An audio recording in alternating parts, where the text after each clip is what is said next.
Brothers and sisters in Christ, thank you for joining me today for this prophetic teaching, warning.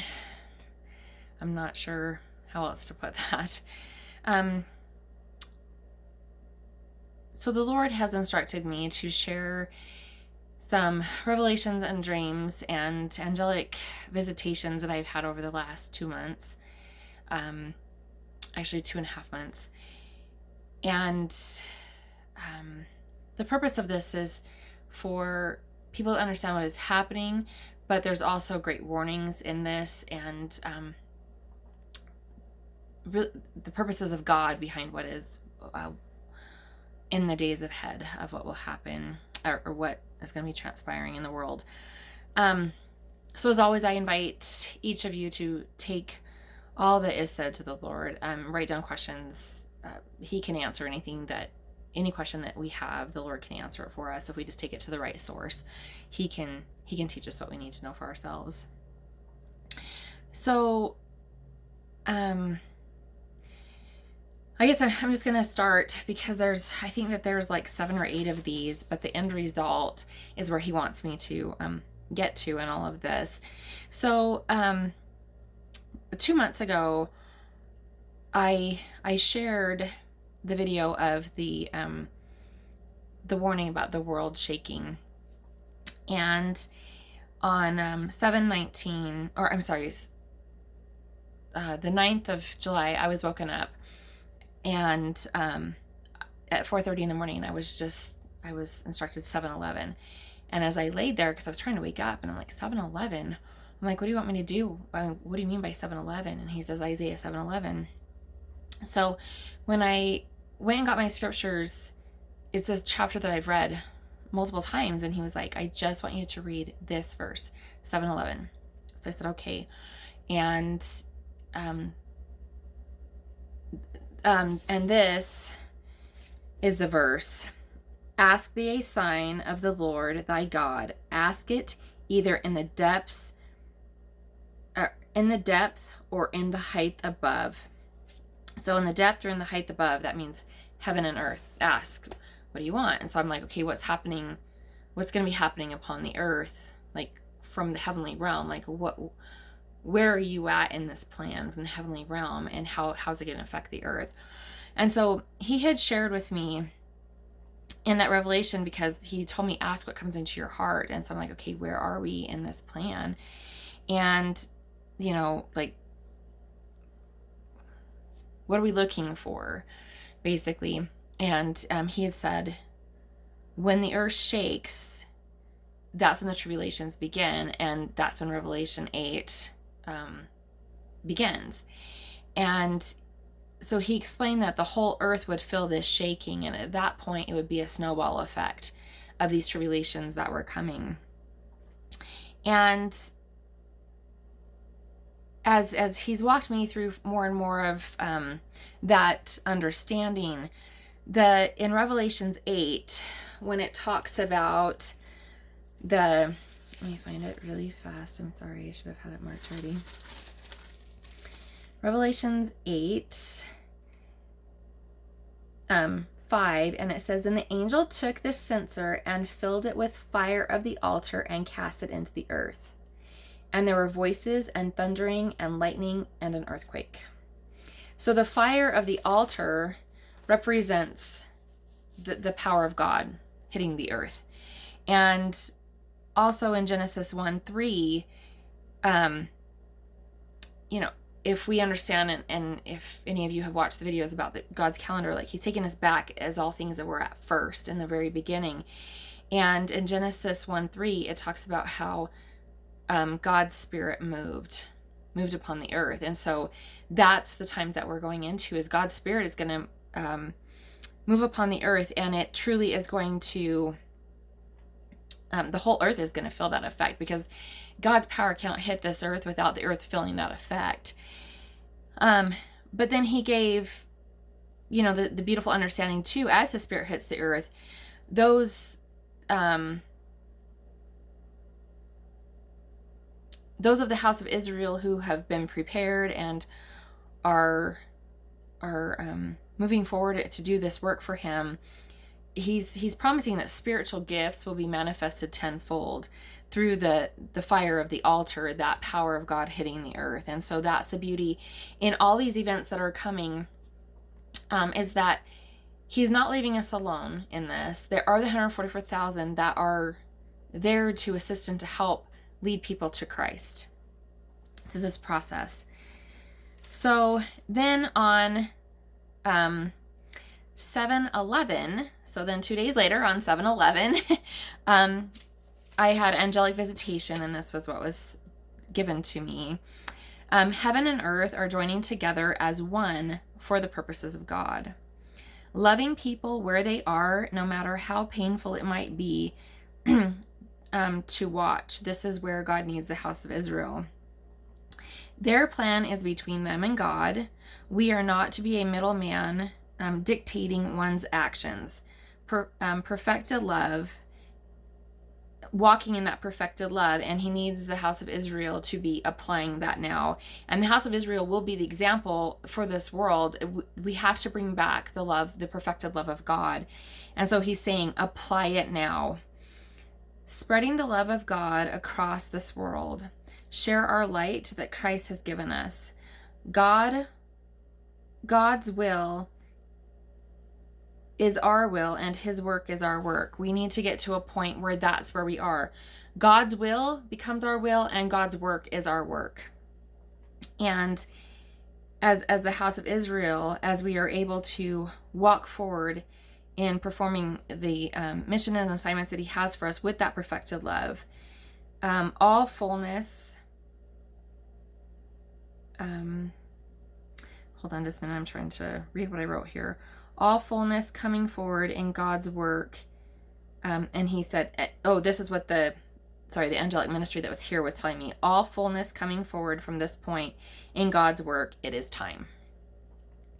And then I was also instructed, be doers of the word. At this point, James' words should have already come to life in our life. And instead of just becoming hearers of what the Lord has been walking and instructing us through, now we become doers of that word. So the work of heaven and earth begins.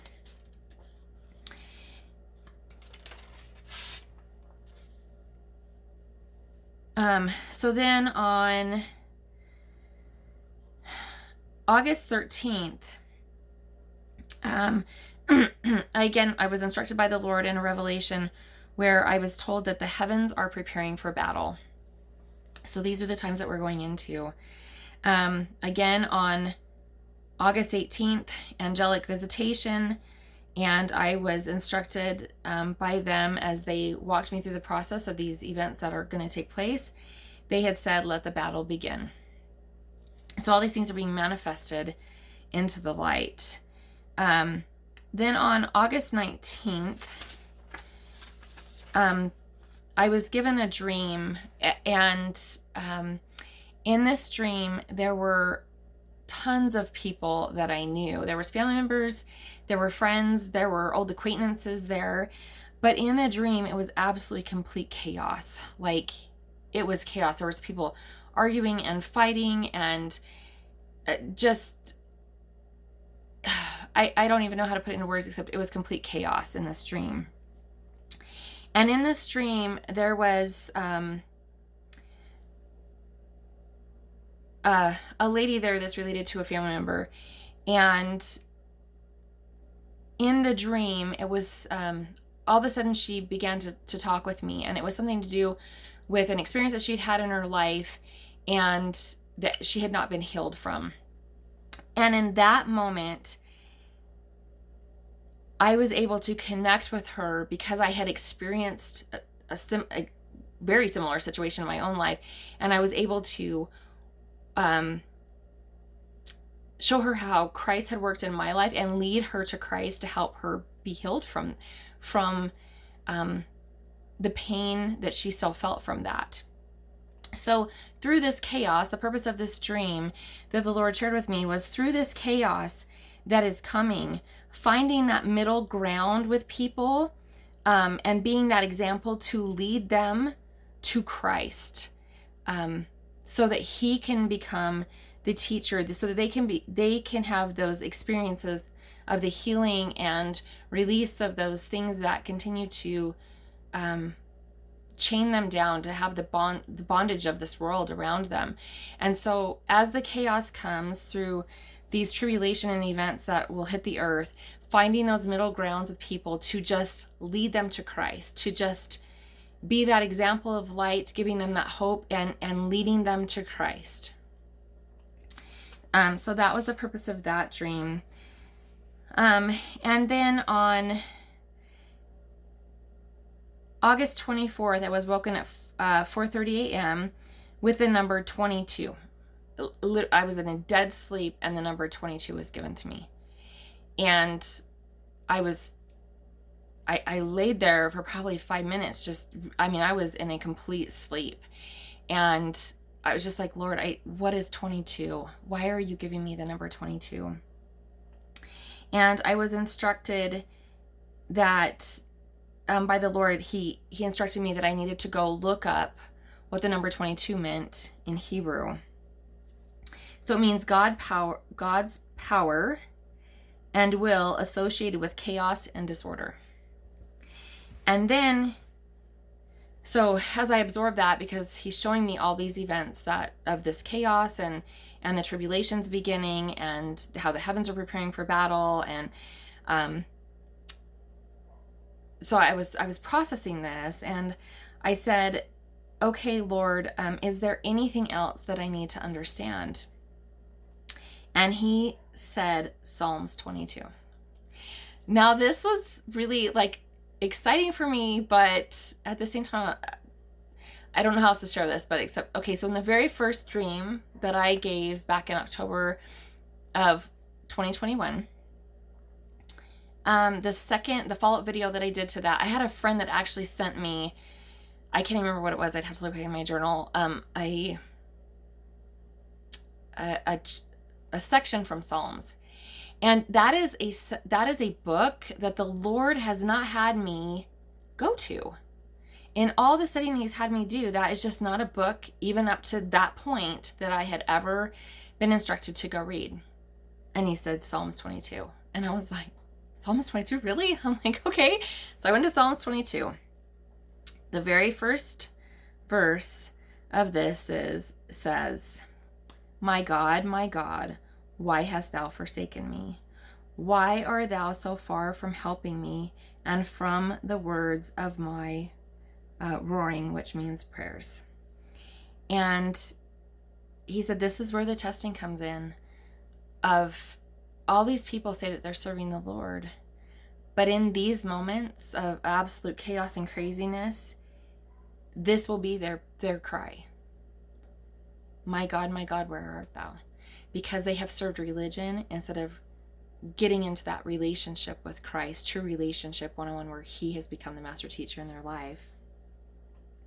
So, and the question that he talked to me about was, asking yourself, who are you really serving? Are we serving the traditions and ways of man, or are we serving Christ and allowing him to walk us through God's kingdom gospel? So then on August 28th, the revelation was given about the new moon and the Sabbath being taken back to the true traditions of our fathers and creation alignment. And I went through all those teachings. And the day before I was done, where he given me the calendar the night before and had finally put it all together, had given me all 7 teachings, and 7 is the number of completion and wholeness, and it just all completely went together from that first revelation that he gave me to the very last teaching of the calendar alignment, God's calendar, and the alignment of creation coming together. So the next day, so then on September 4th, it was the Sabbath. That just actually happened to be a Sabbath that lined up with the world Sabbath. And it was about 3:30 in the afternoon, and I just asked him, I said, is there anything else, that I I need to understand or know for today, or I was in conversation with him, and he had told me, hopefully I can find it. He'd given me Jeremiah 7, and I'm like, Jeremiah is a book that he's led me to quite a bit, and it was, and 7 is one that he's led me to a lot, and so I was just like, okay, you want me to read this again? Because it's all marked, and as I know, I mean, this has been intently studied, but this time it was taught with a way higher understanding of these words. So he's talking to Ephraim, but he talks of Shiloh. So he's talking to the people as a whole. Okay. And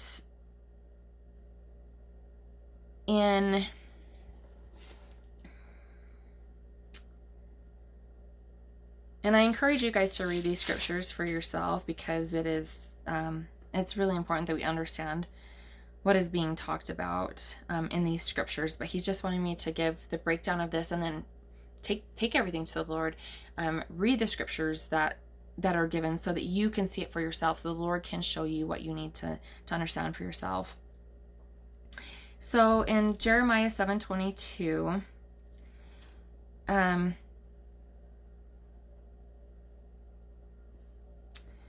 okay, wait a minute. It's 16. So he's talking to, let's go back to 15. And I will cast you out of my sight, and I will have cast out all your brethren, even the whole seed of Ephraim. So again, Ephraim is the people as a whole. Therefore, pray not thou for these people, neither lift up cry nor prayer for them, neither make intercession to me, for I will not hear thee. And as I sat there, and I was just like, as I read this chapter, and I was completely mind blown, and I was like, Lord, like, isn't that like really harsh? You're saying like we can't intercede, we can't pray for them. And then he gave me this beautiful understanding, because in all the events that are coming, the whole purpose of the tribulations is to get people to truly turn away from the ways and traditions of the world, and what the world has taught, and the beliefs of the world, and how they have mingled their ideas and views with Christ words and everything else. And people say, I serve Christ, but it's where, you know, your lips speak of Christ, but your hearts are far from him. You don't know who Christ is. The whole purpose of this is so that people will turn to Christ. And that's what he's explaining in this Jeremiah 7:16. He's instructing those who are in relationship with him, don't pray for them, because I'm not going to hear your prayer. What he needs now is for those people to be pleading and turning to Christ directly for themselves. And that's the purpose in this, is so that they will actually turn to Christ for themselves and stop turning to man for the answers of what is going on, where's God, why has he forsaken us, and turn to Christ for yourself in your life. So then on 9:17, after I had completed those teachings on the Sabbath, after he gave me Jeremiah 4, on the 17th, he really wrapped it up all together, and then he asked me to share it. So in Revelations in Revelations 13:4, this was the vision he gave me as he had me in the Word studying it. And it talks, and in 4 it says, and they worshipped the dragon and gave power unto the beast. And they worshipped the beast, saying, who is like unto the beast? Who is able to make war with him? And there was given unto him a mouth speaking great things and blasphemies, and power was given unto him to continue 42 months. So we understand that that's 3.5 years. And this is the vision that was given of that. So as we go into, as the world is trying to make, one world religion, and everyone on the same doing the exact same thing.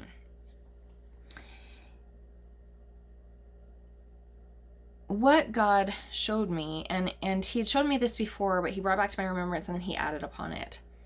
So understanding the new moon and the true Sabbath worships and is so pivotal. When the Lord instructed me probably 2 years ago, where he was like, I need you to stop worshiping on the day of the world, because that is not my day. My day is based upon the calendar of God, not the calendar of men, and not when the men say that we worship, but in alignment with God, because heaven and earth have to become one, which means heaven and earth are worshiping on the same day.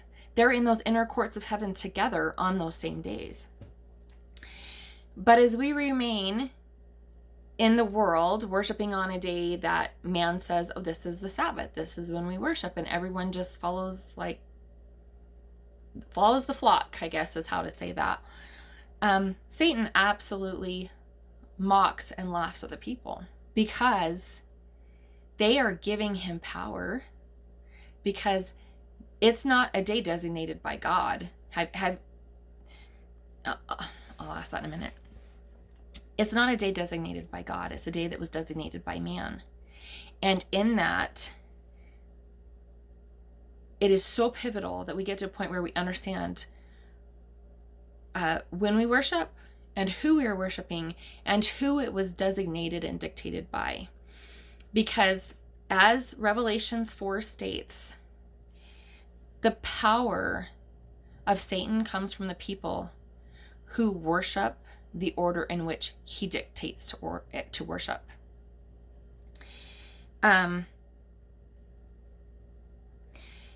So as these tribulations from Revelation 8 begins,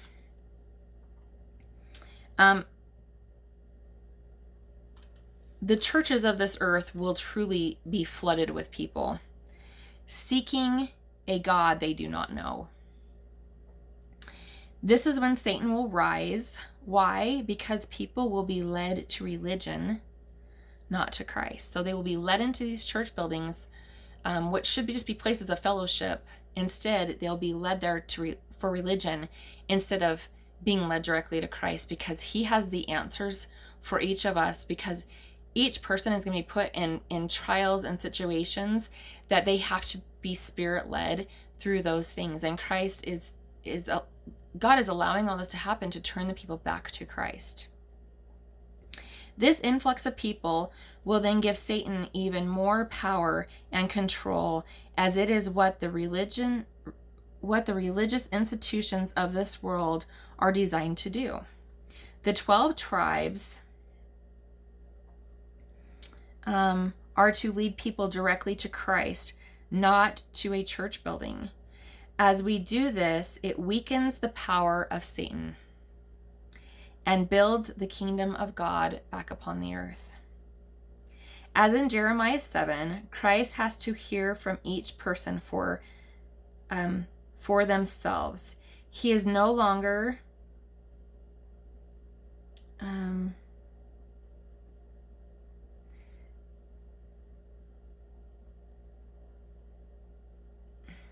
let me see what this says. Sorry, my handwriting was really sloppy as I was given this revelation. I'm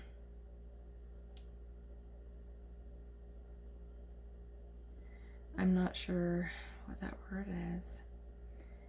He's no longer in... Okay. All right, I'm just going to have to skip that because I'm not sure what that word is. I should have reread this before I started reading it, but I didn't. So that's my bad. So these, let me see. Hold on, I'm going to pause this and then see if I can figure this out. Okay, I'm sorry about that. Okay.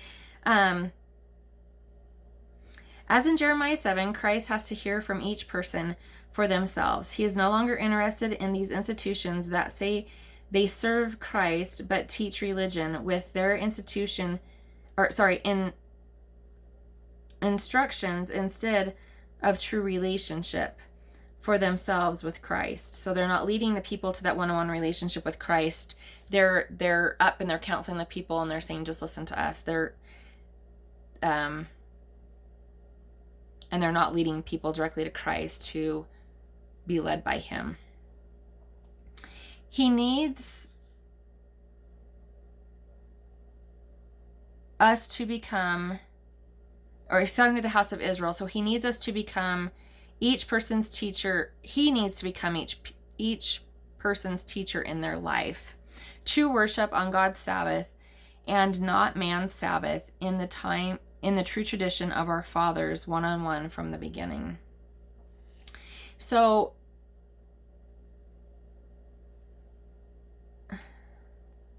and then the final theme that I was given a couple of days ago was this. So in the stream, it was me and my husband and a few other people, and we were literally in the middle of this battle, and we were trying everything that we could to get away from what was coming at us.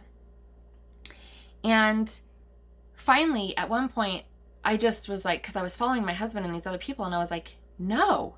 And I turned around in the stream and I said, I follow Jesus Christ, and he has the power to stop this. I don't follow these men. And boom, dream over. And the lesson in this is that Jesus Christ has to become our guide, and that we are no longer led by man. And with all that is coming to the earth, the beauty of this is to truly turn the hearts of the people back to the true traditions from the beginning of creation. Not from where man dictated and changed things, and from the beginning of when we entered mortality here. Satan was cast out of that Garden of Eden before Adam and Eve were, which means all this world has had from the beginning that has been infiltrated are the philosophies of men mingled with Scripture, which is why Christ came and he taught the gospel. But then 2,000 years, it's so infiltrated by what man has done to it. And the whole purpose of what is coming is to truly turn people back to Christ and to help people find that one-on-one relationship with Christ for themselves, and no longer the religion of this world that is absolutely going to give Satan more and more power as these calamities come, because people will be frantically trying to figure out what is going on, who's Christ, where do I find him, what religion do I need to go to. The churches will just be flooded with people, and that's exactly what Satan wants. But in the aspect of that, that's where the 12 tribes will come in and help lead people directly to Jesus Christ, and no longer the religious institutions of man. And not that that is a bad thing. I think fellowship is great, but what Christ has taught me is the religion of man will not get us back into the kingdom of God. He has to teach us and take us through those steps, and then he takes us back into the presence of Father. It cannot be done through a religious institution. So I hope that helps, and I hope that you take all your questions and concerns to the Lord, because he can answer them for you. God bless, and may this world truly find Christ in the days ahead.